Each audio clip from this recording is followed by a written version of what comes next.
What's up guys, it's James here, and in today's video we're going to talk about how you can hack at Airbnb in order to get massive ROI on your real estate investments. I'm going to talk to you about the number one thing that I look for in short-term rental properties when I'm investing, and I'm going to tell you about the number one most valuable renovation you can do for your short-term rental property. So with that being said, let's dive into it. Before we do, I just want to remind you there is a link in the description down below to a free training video that's going to walk you through step by step exactly how to succeed investing in short-term rental properties. I'm going to share our three fundamental pillars for how to invest successfully in short-term rental properties.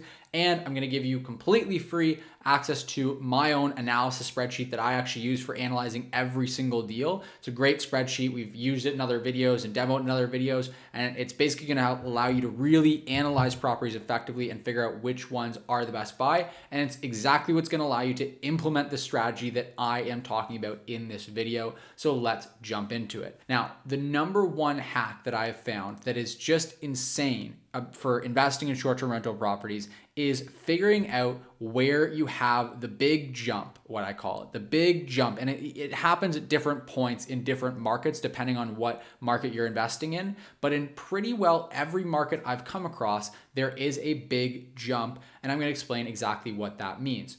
Now, there's a theory or a strategy when it comes to multifamily investing that's based on the principle that if you buy multifamily properties, a duplex, a triplex, a fourplex, as opposed to buying a single family home, you're going to get better returns on your investment because you won't pay proportionally more in purchase or in renovations for a triplex compared to if you were to buy single family homes, let's say 3 single family homes.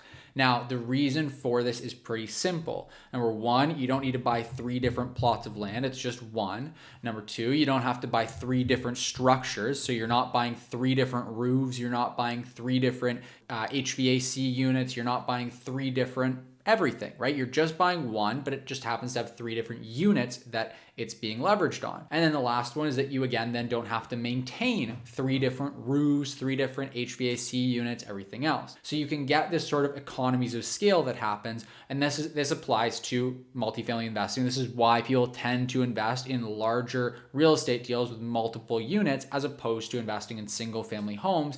And this is largely applied throughout long-term rental property investing. And so we can take a really similar concept and actually apply it to short-term rental investing, and this is where what I call the gap comes in. And so how this kind of maps over to short-term rental is not directly apples to apples, because if we buy a multi-unit property, it tends to not be great for short-term rental for a few different reasons. The main one being that you're going to oftentimes have disturbances between the different units, and so it's not really ideal for that. But what you can do is apply the same principle, but instead of buying multiple units, multi-unit property, you're going to buy a property with multiple bedrooms. Now, this might sound confusing, but let me explain.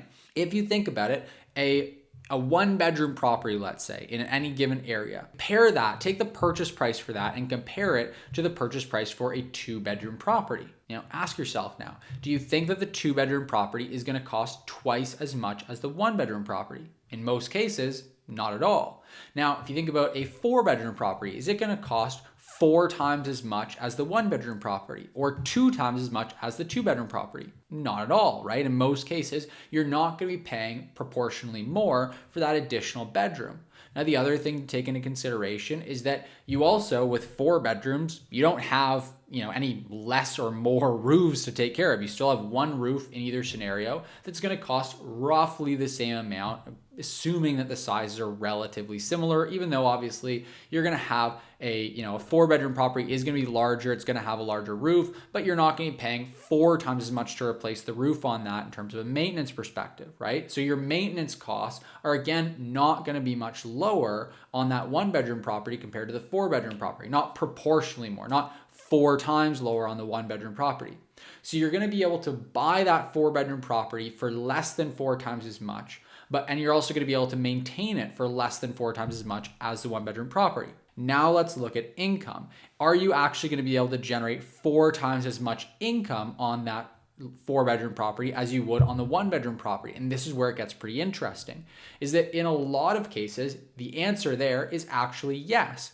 And again, this is finally where the gap comes in. What I've found is that in most major markets, or even secondary and third markets, most markets overall, you'll see what I call the gap when you're analyzing properties. And this gap is the place where the kind of section of the market where there's just low competition and therefore disproportionately higher returns. So I'll explain it a little bit more detail.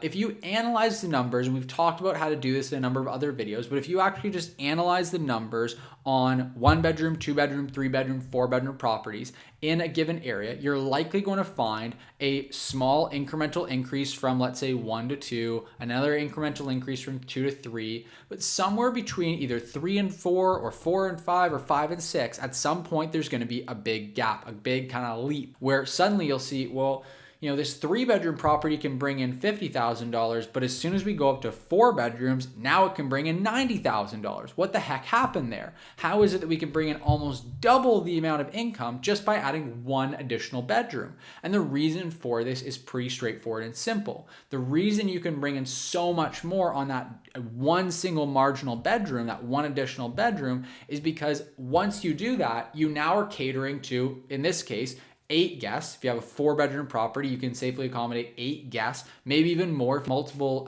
bathrooms, and you've got maybe a pull-out couch in the living room. So let's say 8 to 10 people. Well, now suddenly there's just, at a certain point, depending on the market, again, this will depend on the market, but you're going to hit an area where there just isn't a lot of competition. So in a lot of markets, that tends to be at 4, 5, or 6 bedrooms where you tend to then out of competition. So if you have a group of 8 people, let's say, who are looking for a place to stay, they just have very, very few options, meaning that your property is going to get booked up a lot more just because it's one of the very few options that groups of that size have when they're choosing a destination to stay at in this area. Other big factor here is that 4-bedroom property can also accommodate smaller groups. So it has the flexibility that you can lower your rates and you can easily fill up any openings, any vacancies you may have in your calendar with groups of 3 people, 4 people, etc. The other factor that's at play is that larger groups are generally willing to pay a lot more for properties when they stay in a group because they're justifying that cost by splitting it amongst the different members of the group. So $800 a night on a property that sleeps 8 people